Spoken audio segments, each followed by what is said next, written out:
Këtu është horoskopi i Mërkur 11 qershor 2025. Mirë se vini në horoskopi i Fationit. Dashi. Ditë e shkëlqyeshme, e kuptoni që është më mirë të kesh keqardhje. Brenda një kohe të shkurtër duhet të bëni zgjedhje në lidhje me punën, rikuperim të jashtëzakonshëm psikofizik. Demi. Njerëzit që janë të vetëpunësuar së shpejti do të vërejnë një rritje të përgjegjësive, një rikuperim.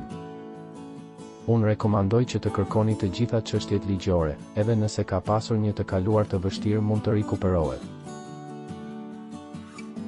Binjaket. Sot është përgjithsisht e mirë. Marrëdhënie pasionante shumë tërheqëse, nëse keni një biznes të pavarur, do t'ju vinë detyra ose lajme. Gaforja. Tani ju jeni në krye, veçanërisht nëse keni punuar mirë në të kaluarën. Keni kapërcyer edhe shumë probleme shëndetësore dhe kjo ju mundson të arrini shumë më tepër edhe në aktivitetin praktik. Luani. Sot është më mirë të shmangni çdo lloj rreziku, një fjali e thënë gabimisht mund të shkaktojë bezdi. Dashuria zë vendin e dytë, por sigurisht jo faji juaj, pa vendosmërit dashurie. Virgjeresha. Kjo ditë është gjithashtu interesante për të ardhur me një ide të mirë. Jeni vënë në presion, është e nevojshme të gjeni stabilitet emocional dhe sot dita është e dobishme edhe për dashurinë. Peshorja. Zgjidhje të mira për çështje pune ose studimi, ditë e bukur për dashuri. Formë e shkëlqyeshme trupit, rikuperim nga lodhja. Akrepi. Ditë e shkëlqyeshme për t'u shfrytëzuar.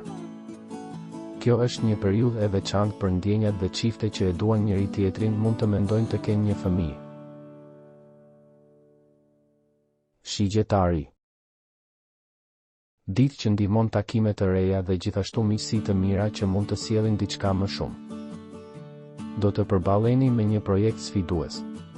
Ambicie të shpërblyera dhe lajme të mira, marrëveshje ose kompani të reja, ide. Bricjapi. Ju nuk duhet të lodheni, tani duhet të përqendroheni në gjendjen tuaj fizike. Ankthi për parat, por për ata që punojnë vetë është në rrezik kënaqësia.